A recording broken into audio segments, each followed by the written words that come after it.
Welcome to Running Up the Score. I am Alex Kennedy. This is my new show where I talk all things sports, NBA, NFL, fantasy sports. We're going to cover it all. Every Tuesday and Friday evening, I'll be joined by a different guest. Today, that guest is a friend of mine, former colleague, one of the best NBA reporters in the business who works for HoopsHype. If you aren't following him on Twitter, make sure you do at Mike A. Scotto. He is so close to 50,000 followers. By the end of this stream, I want him over 50K. That is our goal for this stream. Mike, how you doing, buddy?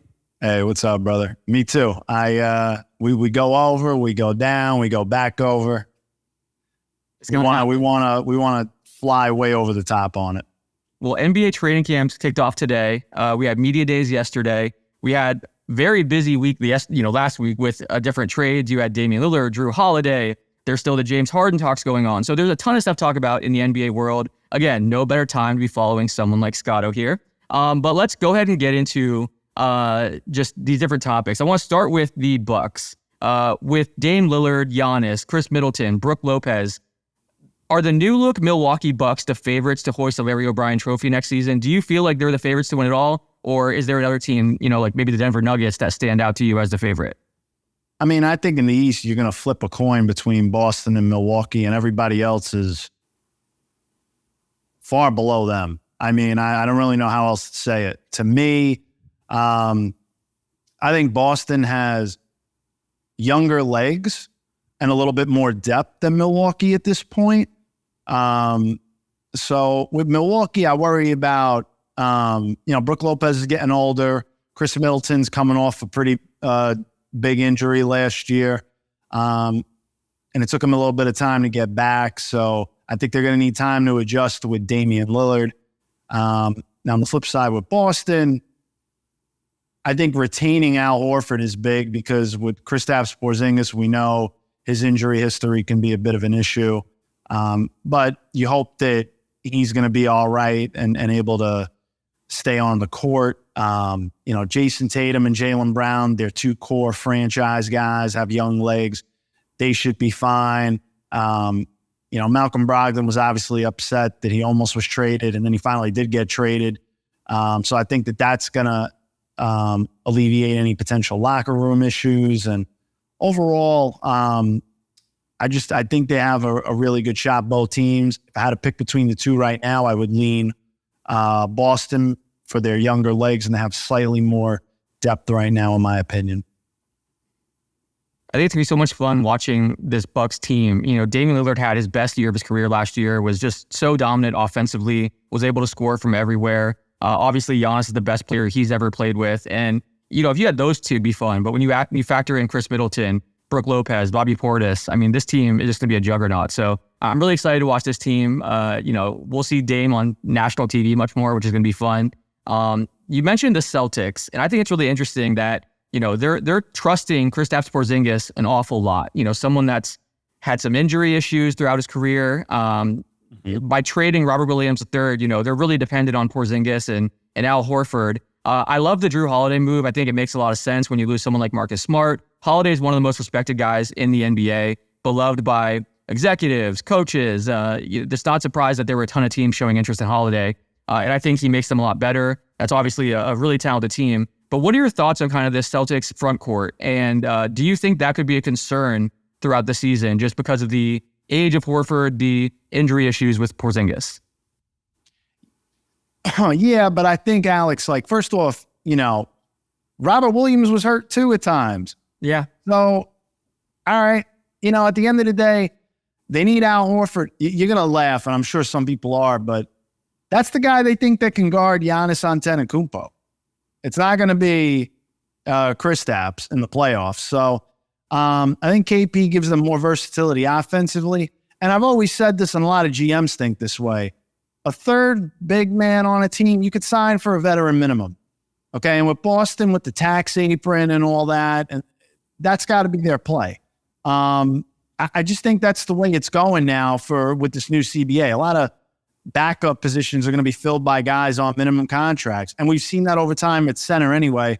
So I'm not as concerned about it overall. I think the pros outweighed the cons. Jrue Holiday is, I think 29 other teams would love Jrue Holiday. Truthfully. I mean, he's a great defensive guy. He's a clutch playoff performer, really good locker room guy, community assist award type guy, everything you want in a player. Has a good contract overall, fair value. So to me, they needed to replace the toughness of Marcus Smart, as you alluded to. They did that. Brogdon, wasn't thrilled that he was in trade talks previously, and then he finally got moved. And I said, Rob Williams had gotten hurt. The draft picks, you got to take a shot now. You can't be worrying about 2024, 2029. You got to win a title now when Jason Tatum and Jaylen Brown are in the prime of their career, and it's their best shot ultimately. So I love the move for Boston. And the other thing is, they get better, and the teams that were trying to go for him were some other teams in the East.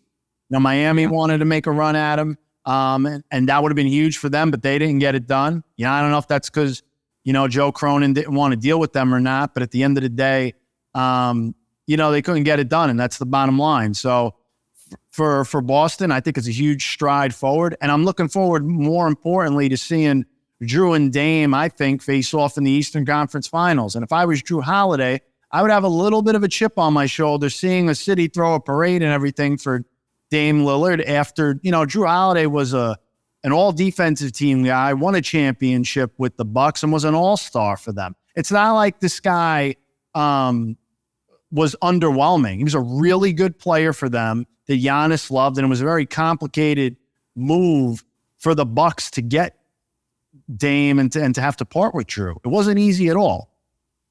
Yeah, that's a good point. So I'm curious, James Harden is the last star player that's out there that everyone's kind of wondering when will he be moved. There's all the rumors about the Clippers, and he was talking about a holdout. Now there's reports that he's going to show up at training camp. I know Bobby Marks made a great point. The CBA has a clause in there about withholding services, and if a player sits out for 30 days after the start of the season, the team can basically say that you didn't complete your contract. You're not entering free agency in the offseason. So if you didn't have a ton of leverage as far as a holdout goes, the Sixers would still be able to hold the cards there and say, we're not allowing you to hit the market next summer. So that's probably why he's reporting. But I'm curious, what's the latest on this Harden situation? Could there be a mystery team that emerges? Because if you're the Clippers, I understand saying, we're not going to bid against ourselves. There's not any other teams willing to offer significant assets. Is there some kind of mystery team that could emerge? Or, what's the latest on the situation based on what you're hearing? I haven't heard of a mystery team yet. And I think the other thing is that would have to also encompass James Harden backing off his stance of only wanting to play for the Clippers. I get why he wants to play for the Clippers, but the way we saw with Damian Lillard after a while, expand his list or at least be open to the idea of going somewhere other than Milwaukee, maybe James has to do that. But at the same time, with Daryl Morey, Daryl, he's the type of guy that just does not want to cave. He does not want to make a bad deal, and he doesn't care that it's going to get messy right now, at least. I think for Daryl, he knows he's got a lot riding on James, and, either way, whether they make a trade or not, they don't want to take salary long term. They want to go in and have this max cap space, whether they can use it for a trade, for a future guy with a longer term contract that maybe another team doesn't want, or going into the free agent market. That's how I think they're going to get better. We're going to touch on this a little later on, but it's a domino effect that could affect Joel Embiid. And, a lot of people around the league are like, okay, how's Joel Embiid taking this? Is he going to want out? That's what everybody's waiting on.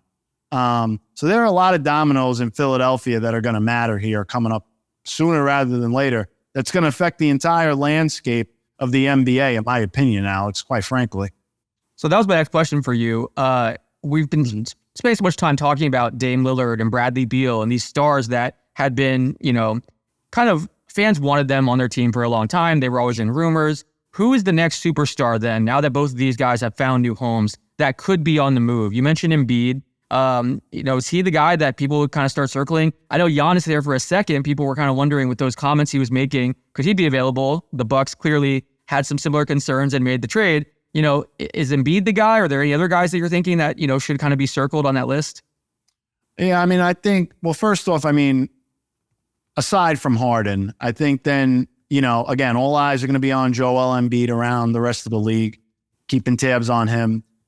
Similarly, Donovan Mitchell's another guy that I think teams around the league are kind of keeping an eye on, depending on how Cleveland fares, assuming they make the playoffs and everything this year.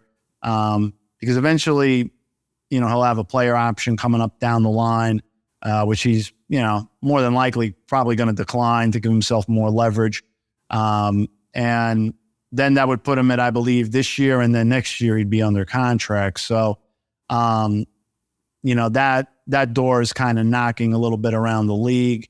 Other than that, people are obviously going to keep tabs on Zach LaVine, whose name has come up before. And I touched on it recently on HoopsHype, but now that Damian Lillard's gone, quietly teams are waiting to see what the landscape is going to look like for Jeremy Grant in Portland before the trade deadline, with the Trailblazers expected to go more towards a full rebuild.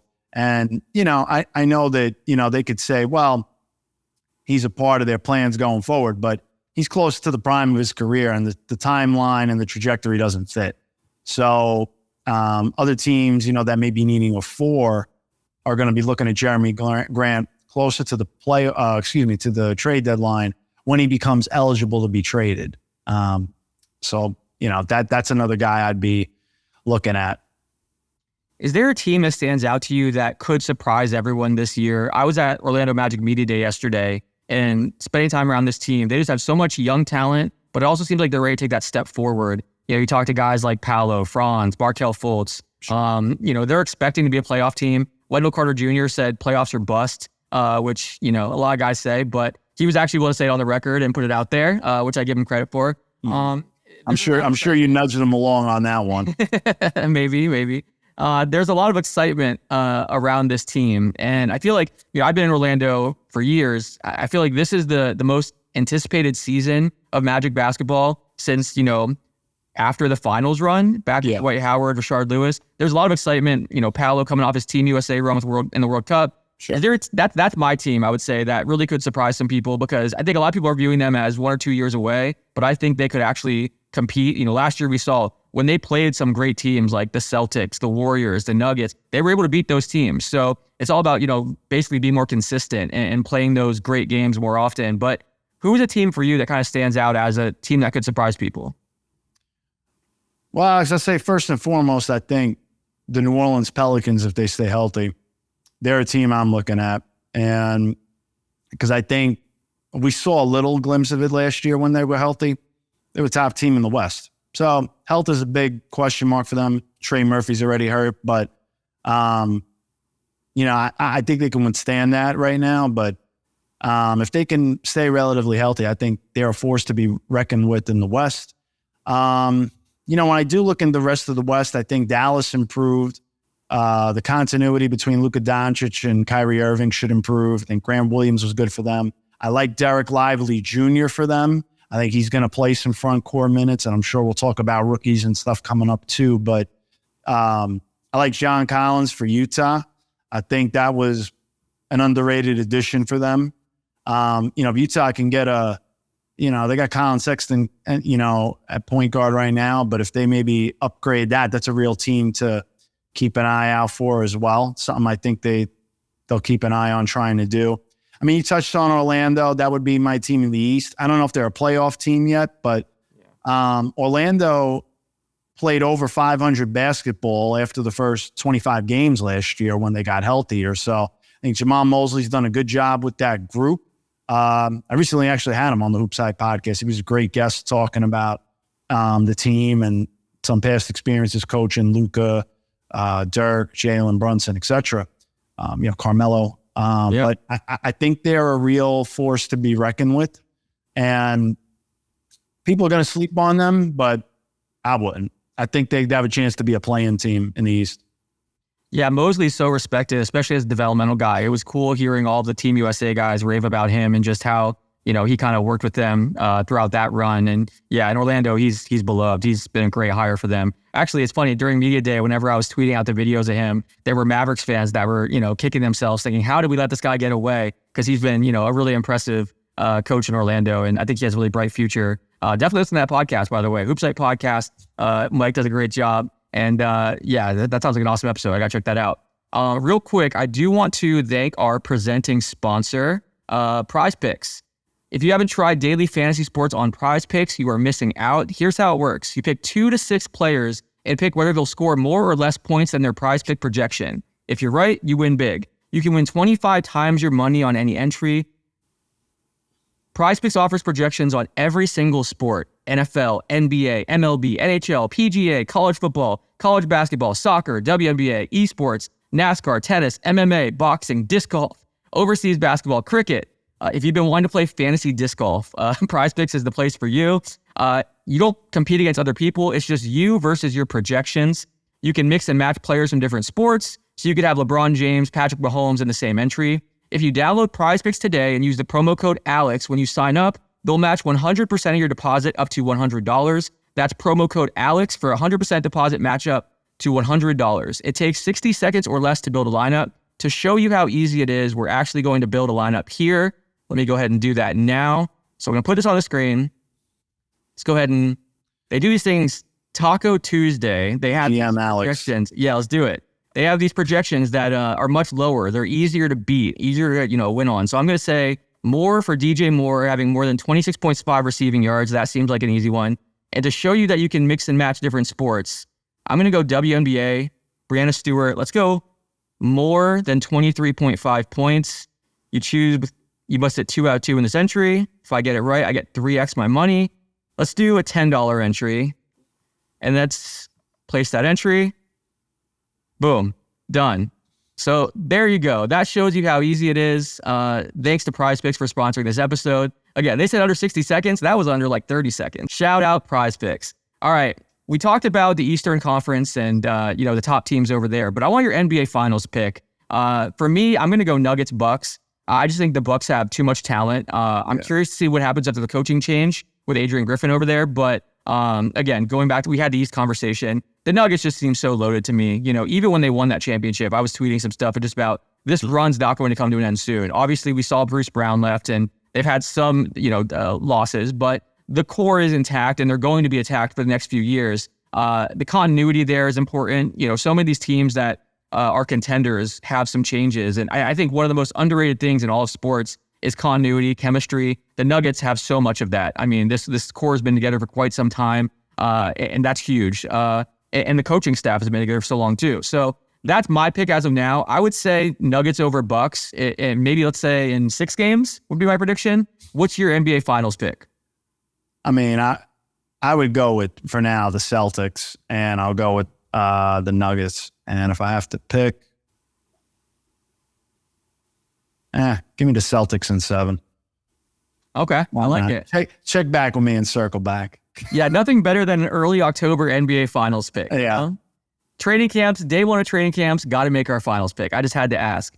I do want to ask you, you're obviously based in New York, if anyone couldn't tell by the accent. I want to ask you about this Knicks team. 47 wins last year. Obviously, there's a lot of excitement. It's the Knicks, so there's always going to be talk about other stars that they could potentially pluck away from other teams. But the core they have in place is talented. What are your thoughts on the Knicks this year, and what are your expectations for this season? I thought the Knicks last year overachieved a little bit. I thought maybe they'd be a first-round team that went to the next round. I think now, the continuity's there. Getting Dante DiVincenzo is good, but they have a glut of guards. And I think, the big question right now is, what are they doing at the backup 4 after, Julius?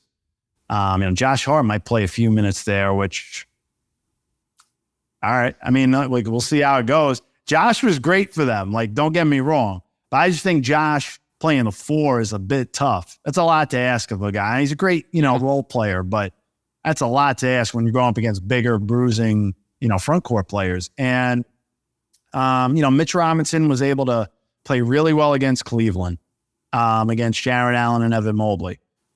After that, kind of came back to earth a little bit. So I think for me, the Knicks are pretty much in the same position. That's what I see. And I think in the East, after, Boston and Milwaukee, it's kind of a free-for-all. Philly's got to figure out what's going on with James Harden. That's going to be a toxic environment. And then you've got Cleveland, which made some strides last year. They could be better with more continuity. Miami's always a threat to be a top 4 seed in the East if they can have Jimmy Butler stay healthy through the year. And, Bam Adebayo. The Knicks are there as well in that conversation because of the continuity. But you touched on a little bit about them. They'll always be connected to stars. They're going to be looking to try to make a splash and get a star. Question is, who is it going to be? Certainly the chatter about Joel Embiid out there is significant in the sense that, I would say that's their top target on their wish list, but, is that going to happen? Time will tell on that one. I want to talk about another team that's been, talked about a lot. We mentioned the new look Bucks, new look Celtics. The Suns are going to be a really fun team this year. Devin Booker, Kevin Durant, Bradley Beal, Yusuf Nurkic. I think going into the offseason, the big question was, A, what's going to happen with DeAndre Ayton? And then B, what are they going to do about their depth? Because they only had minimum contracts to hand out. They were able to get Eric Gordon as part of the Lillard Ayton trade. They got back Grayson Allen, Najee Little. They've been able to make some free agency signings as well. What are your thoughts on this Suns team? Because on one hand, ton of star power. Clearly ownership there is going all in and wants to compete for a championship. Yeah. But again, not the most depth. Thoughts on this team and what do you expect from the Suns? 45 wins last year. Do they top that this year? And do you think they can potentially win a championship? I think they'll top the wins. I think the question, I feel like they built a team the way you built that Prize Picks thing. It's a little bit kind of fantasy to me. Like NBA 2K type? Yeah. To me, it's just like, who's running point? Like, who's getting the ball to all these guys? Who's managing,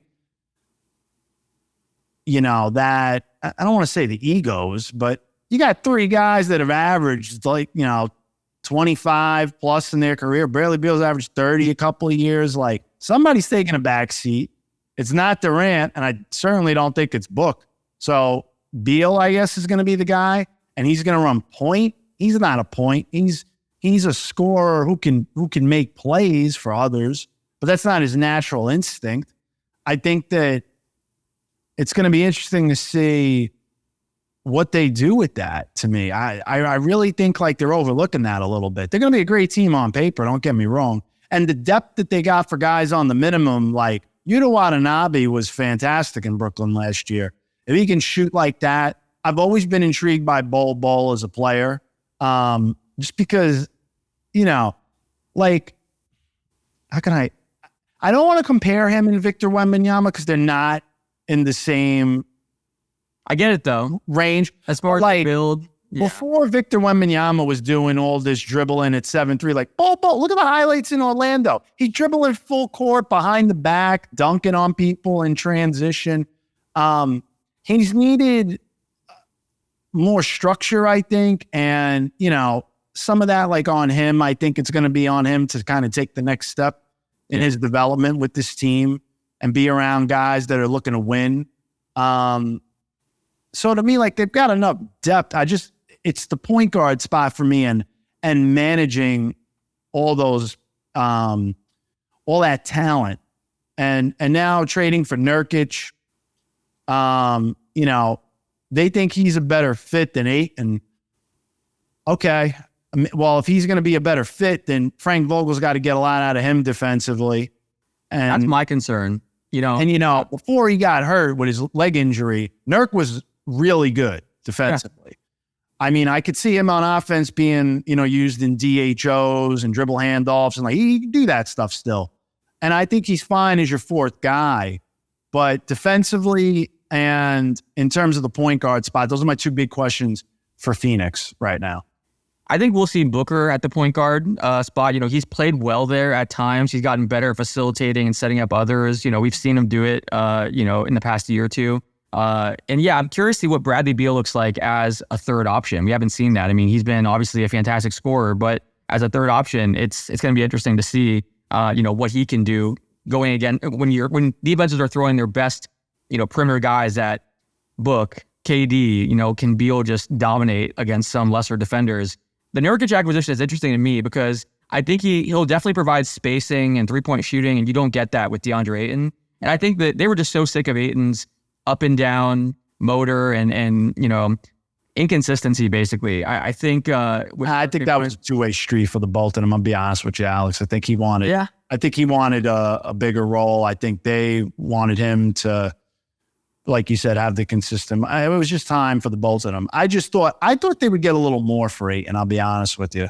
Me too. Well, I definitely think there's something to be said for the fact that they kind of devalued their own asset, and the fact that they didn't give him the extension. And I think he was the only first overall pick other than Anthony Bennett in the past, 30 years to not get extended. And that's after he helped him go to the NBA Finals.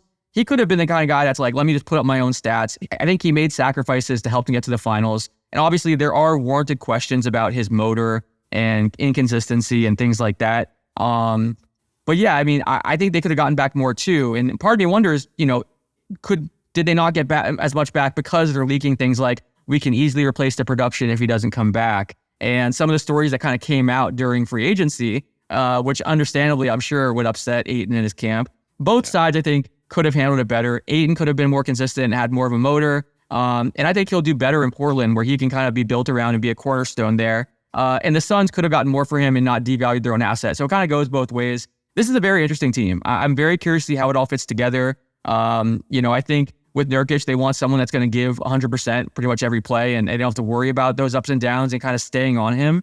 And I think he's someone that's more willing to accept being the fourth or fifth option, as opposed to an Ayton, who is a lot of times when guys are younger in their career, they're like, I want all-star berths, crazy stats, go get endorsements. Whereas a veteran guy like Nurkic is going to say, I want to sacrifice potentially and do what it takes to go win a championship. He's already made his money and kind of gotten some accolades. Well, so he got a second contract he wanted. Remember when he said, like, when he was drafted, like, that. Oh yeah. Yes. That's that whole, I'm going to tell you right now, when he said that, definitely executives around the league raised an antenna or two. And I remember that. I don't blame him. But now he's going to go to Portland, and like, he should on paper be a 20-10 guy. Yeah. He'll have every opportunity to like crazy numbers. Yeah. I agree with that. Oh, and last thing, you mentioned Bull. Having covered him in Orlando, he's very interesting because there are games where you're just like, man, this guy is unstoppable. But then there's also games, going back to the consistency issue, where he just doesn't show up. I know he had some issues off the court too, just like with some professionalism things like being late. I know during the pre-draft process, for example, like there were interviews he just missed and things like that. So some teams were just like, we can't really trust this guy. So, but he's 23 years old. He's a young kid. He needs to, I think, I'm sure his start to his NBA career has probably humbled him a bit and made him realize the importance of some of those things. Yeah. So being on a team like this that is a contender and has strong leaders and veterans, I think that could be really good for him because he's been on a lot of young teams where maybe he didn't have that structure in place. So I think his favorite guy. Durant was the guy he always grew up wanting to watch. So it's like, all right, show out for KD then and play your best. And you're on a short-term contract. It's like you kind of need to. It's now or never. 100%. Yeah, well said. Last question for you, then we'll get out of here. Who are some rookies that you're excited about? Obviously, we talked about, Wemby briefly. By the way, you mentioned the comparison to Wemby and Bull. Last year, Paolo kind of turned some heads because he said, why is everyone so excited about Wemby when Bull is the same player? Which, those are, some pretty strong words. But I get what you're saying as far as... I asked him when he was in town. That's why that came out. Oh, that's your quote. He was in Brooklyn. And both of them were there, and I was talking to Bull for a story on him because at the time he was playing really well. Yeah, and very early on, he looked like he could be a most improved player of the year candidate. And then Paolo was there, and I walk over, and there was a couple others there too. And then I was like, well, we just got to asking him, what do you think? And he was kind of like, he was doing it before Wemby. I'm like, yeah. All right. Cool. You made my story very interesting. Appreciate that. I didn't realize that was your quote. That's so funny. But yeah, I mean, the build's definitely similar and the upside is crazy. But obviously, if we're talking about rookies that we're excited about, sure, Wemby is going to be on that list. The most hyped up prospect since LeBron. Yeah. His summer league game, everyone's watching it and tweeting about it. Sold out. I mean, go ahead. He sold out. Oh yeah, the Thomas and Mack Center. I don't know if that, even for Zion, I don't know if it was a sellout. I think the closest I've seen was that Lonzo Ball Lakers debut, where it was like packed. You had a bunch of NBA stars courtside, but I was telling you, like being there for all of them. Victor Wembanyama, like the hype was insane. I couldn't even. All right, you ready for this? Yep. All I wanted was a Dairy Queen Frosty, and I had to wait online for like 20-something minutes because it was packed. You could barely walk on the concourse when Wembanyama was playing. It was absurd. Wow.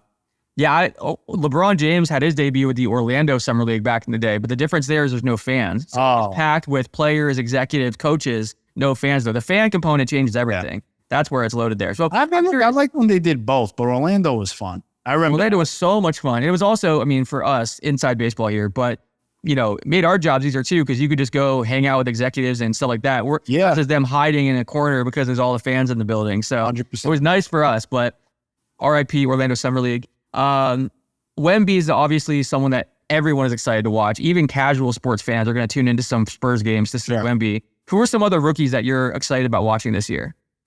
I mean, obviously, I think Scoot Henderson's a Rookie of the Year candidate now that Dame is gone. But I touched on Derek Lively a little bit. I think for Dallas, he's going to be huge for their front court. Defensively, I think he has a chance to give them what Tyson Chandler gave them years ago. And I think they need that. I really do. They've been lacking in the center department for a while. I'm looking at him. Some second-round sleepers. I think Jalen Pickett could get some time with Denver as a backup point guard. I liked Leonard Miller with G League Ignite. I think him going to the Wolves is interesting. And probably a guy that not a lot of people know as well, but Mohamed Gouye with the Atlanta Hawks with their front court. The guy is skilled, and I just remember during training camp, their coach at the time in Vegas Summer League, I think it was Antonio Lang at the time, said that this guy's ceiling is untapped. They don't know. Like he has like an unlimited ceiling. And I believe that. He's only been playing ball for a few years, but he's so athletic. I think he can help them in the front court if he gets a chance. So those are sleepers. But to me, again, I like, Scoot to challenge Victor Wembanyama for Rookie of the Year. And I think Derek Lively is going to have a huge impact on a Dallas team that's trying to make the playoffs and be a top 6 team and avoid the play-in. I think if he's the shot blocking presence that they think he can be, it'll go a long way. This rookie class is a chance to be really special. Obviously, we know about Wemby and Scoot. You also have Chet Holmgren, which is kind of a cheating answer, but he's, considered. Yeah, I forget about that. That's a good point. Yeah. And I mean, he's going to be a ton of fun. Yeah. And it's like he put on the freshman 15, like at college. Yeah. He bulked up from a little bit. And, that's a loose term for him. But what is he, like 210 maybe now? Yeah, around there. But yeah, I mean, he's going to be a ton of fun. I can't wait, for him to come to Orlando. I want to watch Chet versus Paolo. But yeah, I mean, this Rookie of the Year, everyone's going to have Wemby as the favorite, understandably so. But Scoot Henderson's going to have every opportunity to put up crazy numbers in Portland. The ball is going to be in his hands nonstop. You have Chet, who's going to block a ton of shots and, be huge difference maker on defense. Some of the sleeper guys, like you mentioned, Cam Whitmore is interesting to me. We saw what he could do in Summer League with the Rockets. He slipped on draft night. It was one of the big stories. Everyone's thinking that he's going to be a top 4, top 5 type player, ends up falling. And then, had a chip on his shoulder in Summer League and really showed what he could do. So he's a lot of fun. I'm curious, what the Rockets are going to do in general. It's an interesting team with a nice mix of veterans and young players. So I don't know if he'll be able to put up, big numbers right away because the playing time probably won't be there like it is for some of the other guys. But, as a long-term kind of guy, I like his talent and think he's really interesting. And then Keontae George is really interesting to me in Utah. He's a great scorer. I know he kind of slowed down toward the end of his, college season last year, but he could have some monster games. And I think he's going to be one of those guys that a lot of fans are tuning in to watch on League Pass because he'll put up some big games and be a great scorer. So, yeah, those are some of the guys for me. And then I think there's some, fun storylines too. Like the Thompson twins, they're a great story. I'm curious to see what they can do. Their games are so different, but they're both so much fun, to watch. So there's a lot of players this year that I think, are worth being excited about. It's going to be an interesting class. Mike, I appreciate you doing this, buddy. Thank you so much. Let me, you know what we're going to do right now? We're going to check your Twitter account and see if you ended up passing the 50K. I'm probably right on the... Let's see it. I'm If not, we're disappointed. Anyone watching right now, make sure you go to Mike. Oh, you did. Hey, our followers came through. You are at 50K exactly. So whoever went and made the fall, went and followed Mike, appreciate you. We accomplished our goal for this first episode of Running Up the Score. Be sure to tune in every single week. We're going to be doing this every Tuesday and Friday, 8 p.m. Eastern time. On Thursday, I'm actually going to have two guests. We're going to have Sean Marion and Ronnie 2K. So check that out. Some, Suns talk about today's NBA, and Marion, I know he has some strong thoughts about today's NBA, how he would have fit in it. And the Ronnie 2K, talk about this year's NBA 2K game. So appreciate everyone tuning in. Don't miss it. We want to thank our presenting sponsor, Prize Picks. Again, make sure you use that promo code ALEX. You can get 100% of your deposit matched up to $100. Make this Sunday's NFL game a bit more interesting. Go ahead and build your own daily fantasy lineup over there and have some fun. Tune in next Friday or this Friday, and we'll be back with Ronnie 2K and Sean Marion. Thanks for watching Running Up the Score.